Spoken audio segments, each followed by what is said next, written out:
رمضان کے بعد سب سے زیادہ فضیلت عاشورہ کے روزے کی ہے، 10 محرم کا روزہ۔ محرم میں ہمیں شریعت نے کیا کرنے کا حکم دیا ہے، اسلام کیا کہتا ہے؟ پہلی بات، اسلام یہ کہتا ہے کہ محرم میں روزے رکھنا دوسرے مہینوں کی نسبت زیادہ ثواب ہے۔ رمضان کے بعد تو زیادہ سے زیادہ روزے رکھیں، اور اسپیشلی 10 محرم کا روزہ 1 سال کے گناہوں کا کفارہ ہے، یہ اور زیادہ ثواب ہے۔ پورے محرم نہیں رکھے جاتے تو کیا کرنا ہے، 10 محرم کا رکھنا ہے۔ حدیث میں آتا ہے کہ آپ نے حکم دیا 2 روزے ملا کے رکھو، کیونکہ یہودی جو تھے وہ 1 روزہ رکھتے تھے، صحیح ہے نا؟ تو یہودیوں سے مشابہت سے بچنے کے لیے ہمیں حکم دیا کہ اس کے ساتھ ایک اور روزہ ملائیں۔ تو علماء یہ کہتے ہیں کہ آج کل یہودی 10 محرم کا روزہ نہیں رکھتے، تو اب مشابہت ختم ہو گئی ہے۔ تو اگر کوئی 9، 10 یا 10، 11 کا رکھ لے تو اچھی بات ہے، نہیں تو صرف 10 محرم کا بھی رکھ لے تو بھی انشاءاللہ پورا ثواب ملے گا، کیونکہ اب اس میں مشابہت رہی نہیں ہے۔ سمجھ رہے ہیں کہ نہیں سمجھ رہے؟ یہ کرنے کا کام ہے۔ دوسرا کام، محرم میں گناہ دوسرے مہینوں کی نسبت زیادہ، اس کی قباحت زیادہ بڑھ جاتی ہے، کیونکہ 4 مہینے محترم ہیں، شوال، ذی قعدہ، ذی الحجہ، محرم اور رجب۔ یہ 4 مہینے جو ہیں اسلام میں اشہر حرم کہلاتے ہیں۔ قرآن کہہ رہا ہے فَلَا تَظْلِمُوا فِيهِنَّ أَنفُسَكُمْ، ان میں اپنی جانوں پہ ظلم مت کرو۔ یہ ماتم کرنا بھی تو ظلم ہے نا اپنی جان پہ، تو اللہ نے فرمایا ان 4 مہینوں میں اپنی جان پہ ظلم مت کرو۔ کسی بھی طرح سے ظلم ہو، جسمانی ظلم ہو، روحانی ظلم ہو۔ جسمانی ظلم ماتم کر کے بھی ہو سکتا ہے، اور انگاروں پہ چل کے بھی ہو سکتا ہے، اپنے آپ کو پیٹ کے بھی ہو سکتا ہے۔ روحانی ظلم کیا ہے؟ گناہ کر کا، تو نہ گناہ کرنے کی اجازت، نہ کسی اور طرح سے۔ عام مہینوں میں بھی ظلم کی اجازت نہیں ہے، نہ اپنے اوپر اور نہ کسی اور پر۔ تو ان 4 مہینوں میں ظلم کی نوعیت بڑھ جاتی ہے، سمجھ رہے ہیں؟ یہ ایک محرم کی فضیلت ہے اسلام میں۔ اور تیسری فضیلت جو محرم کی، جو بعض روایات سے ثابت ہے، یعنی جو فضیلت تو نہیں کہیں گے اس کو، جو محرم میں کرنے کا کام ہے، وہ بعض حدیث میں آتا ہے کہ آپ صلی اللہ علیہ وسلم نے ارشاد فرمایا کہ عاشورہ کے دن اپنے اہل و عیال پر دسترخوان کو وسعت دو، اس سے رزق میں برکت ہوتی ہے۔ لیکن یہ جو حدیث ہے یہ ضعیف ہے، سند کے لحاظ سے پاورفل اور مضبوط نہیں ہے۔ بعض علماء نے کہا کہ اس کثرت طرق کی وجہ سے حسن کے درجے کو پہنچ گئی ہے۔ ہمارے ہی بعض اکابر علماء کی رائے ہے، علماء جو بر صغیر کے علماء، بڑے بڑے علماء ہیں، میں نام نہیں ذکر کرتا لیکن بہت بڑی اپر لیول کے علماء ہیں، ان کی رائے یہ ہے کہ یہ ضعیف، اتنی ضعیف نہیں ہے کہ بالکل ہی مسترد کر دی جائے، ٹھیک ہے نا، اور تعدد طرق کی وجہ سے درجہ حسن کو پہنچ گئی ہے۔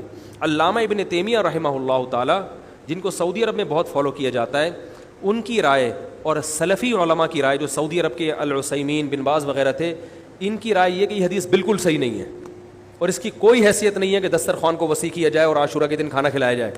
سمجھ رہے کہ نہیں سمجھ رہے؟ لیکن جو دوسری طرف معتدل علماء، معتدل سے مراد میں ان کو برا نہیں کہہ رہا، لیکن وہ انہوں نے حدیث کی جو، اب اگر آپ سندوں کی تحقیق کریں گے تو اس کو بالکل من گھڑت قرار دینا درست نہیں ہے۔ اگر سندوں کی تحقیق کریں گے تو ایسا معلوم ہوتا ہے کہ علامہ ابن تیمیہ رحمہ اللہ تعالی، جو ہمارے لیے قابل احترام ہے، انہوں نے اس حدیث کو رد کرنے میں تھوڑا مبالغہ سے کام لیا، غلو کیا ہے۔ ایسا نہیں ہے کہ بالکل ہی اس کی کوئی ویلیو نہیں ہے، تو ضعیف روایتیں ہیں لیکن کثرت طرق کی وجہ سے درجہ حسن کو پہنچ گئی ہیں۔ سمجھ رہے کہ نہیں سمجھ رہے؟ اس وجہ سے بعض علماء کی رائے، بلکہ جمہور کی رائے یہی ہے کہ محرم میں اگر کوئی اپنے بچوں کو جمع کر کے اچھا کھانا کھلا دیتا ہے 10 محرم کو، اور یہ حلیم شاید یہیں سے نکلا ہے، میں شاید یہیں سے نکلا کہ یوں وہ اچھا کھانا ہو جائے گا، تو وہ کہتے ہیں کوئی حرج نہیں ہے۔ لیکن ایک بات جو دوسرے علماء کہتے ہیں، جو میری بھی سمجھ میں آتا ہے، بلکہ میں نے پہلے کہیں پڑھا تو نہیں، میرا دماغ اس طرف گیا، لیکن اس کی تائید میں علماء کے فتاویٰ مل گئے۔ دیکھو، اگر کوئی حدیث ضعیف ہو یا حسن ہو تو صرف حسن ہونا کافی نہیں ہے، یہ دیکھا جائے گا کہ یہ دوسری صحیح حدیثوں سے ٹکرا تو نہیں رہی ہے۔ یہ بھی ایک فقہ کا اصول ہے کہ اگر ایک کمزور چیز ہے لیکن وہ طاقتور دلیل سے ٹکرا رہی ہے تو پھر اس کمزور چیز کو بالکل رد کیا جائے گا۔ تو عاشورہ کے دن روزہ رکھنے کا حکم ہے، یہ بالکل بخاری مسلم کی صحیح حدیث سے ثابت ہے، اور جو کھانا کھلانے والی روایت ہے وہ اس ٹکر کی نہیں، اس کو تو ابن تیمیہ جیسے محقق نے بالکل ہی کالعدم قرار دے دیا۔ بعض عرب علماء نے بھی بالکل کالعدم قرار دے دیا، اگرچہ ہماری رائے ہے کہ بالکل کالعدم نہیں ہے، لیکن بہرحال اس میں محدثین کا بڑا اختلاف ہوا ہے. جبکہ روزہ رکھنے والی جو روایات ہیں وہ بالکل بے غبار ہیں، ان کو سب صحیح مانتے ہیں. تو کھانا کھلانا اور روزہ جمع بولو بھائی نہیں ہو سکتا، اس لیے کہ اگر وہ روزے کا دن ہے تو کھانے کا دن نہیں ہے، کھانے کا دن ہے تو روزے کا نہیں. ابن تیمیہ رحمہ اللہ تعالیٰ کی رائے یہ ہے کہ بعض لوگوں نے شیعہ کی مخالفت میں غلو کیا ہے. شیعہ نے اس دن کو چونکہ منحوس بنا دیا 10 محرم کو، تو انہوں نے مخالفت میں اس دن کو ایک سیلیبریٹ کرنے کے لیے نا کھانا کھلانے کا حکم دے دیا کہ ہم منحوس نہیں سمجھتے بلکہ اس کا کیا کریں گے اپوزٹ کے کھاؤ اور کھلاؤ. تو انہوں نے کہا یہ بھی غلو ہوا ہے. دوسری طرف بھائی منحوس نہیں ہے، مبارک ہے ہماری نظر میں، لیکن اتنا مبارک کہ اس میں کھانا کھلانا اور یعنی عید والا عنصر کھانا کھلانا تو عید کے دن ہوتا ہے نا، تو عید نہیں ہے بہرحال. تو یہ بھی بڑی جاندار بات، اگرچہ یہ عقلی دلیل ہے مگر یہ ایسی نہیں ہے کہ بالکل اس کو کالعدم قرار دے دیا جائے. تو اب علماء نے دونوں حدیثوں کو تطبیق کی کوشش کی علماء نے کہ بھئی کھانا بھی کھلاؤ اور روزہ بھی رکھو، افطاری میں کھلا دو، سحری اور افطاری میں. تو بات یہ ہے کہ افطاری میں اگر آپ کھلائیں گے تو وہ 11 محرم شروع ہو چکی ہوگی، وہ 10 محرم بولو بھائی نہیں رہے گی. دوسرا سحری میں جو کھلانے کا مسئلہ ہے نا، سحری میں تو سحری میں جب ہم کوئی کہتے ہیں نا فلاں دن یہ کام کرنا ہے فلاں دن، تو اس سے لغت میں جو ذہن میں متبادر ہوتا ہے نا وہ دن کا وقت ہے، وہ 3:30 پونے 4 کا وقت نہیں ہوتا. یہی وجہ ہے کہ جو لوگ اس حدیث پر عمل کرتے ہیں عاشورہ والی، وہ دن میں کھانا کھلاتے ہیں، دوپہر کے ٹائم لنچ کرتے ہیں. وہ افطاری میں تو ویسے ہی دسترخوان وسیع ہوتا ہے بھوک کی وجہ سے. ارے بابا وہ تو ویسے ہی بچوں کو جب روزہ رکھا ہوا ہے تو اچھا کھلاؤ، سحری اچھی کراؤ، اور افطاری وہ تو ویسے ہی بھوک کی وجہ سے. رمضان میں دیکھو نا کیسے کھلے دسترخوان ہوتے ہیں.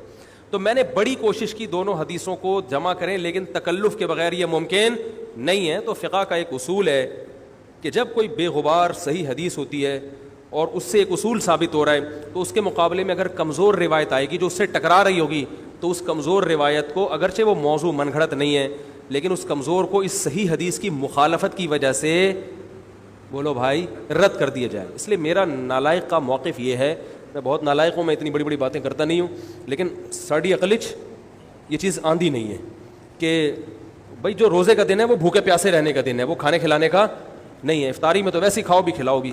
تو اور اس کا نقصان یہ بھی ہوتا ہے کہ لوگوں نے اس کھانا کھلانے کے چکر میں روزے چھوڑ دیے ہیں. سمجھ رہے ہیں؟ جب حلیم پکے گا تو کون روزہ رکھے گا بھائی؟ ساری رات گھوٹا لگے گا حلیم کا کہ کل دسترخوان وسیع کرنا ہے، تو پھر روزہ گیا، وہ تو تیل لینے گیا، روزہ کون رکھے گا روزہ؟ تو وہ حدیث صحیح حدیث کی بالکل اس میں ٹائٹ قسم کی مخالفت ہو رہی ہے. ٹھیک ہے نا؟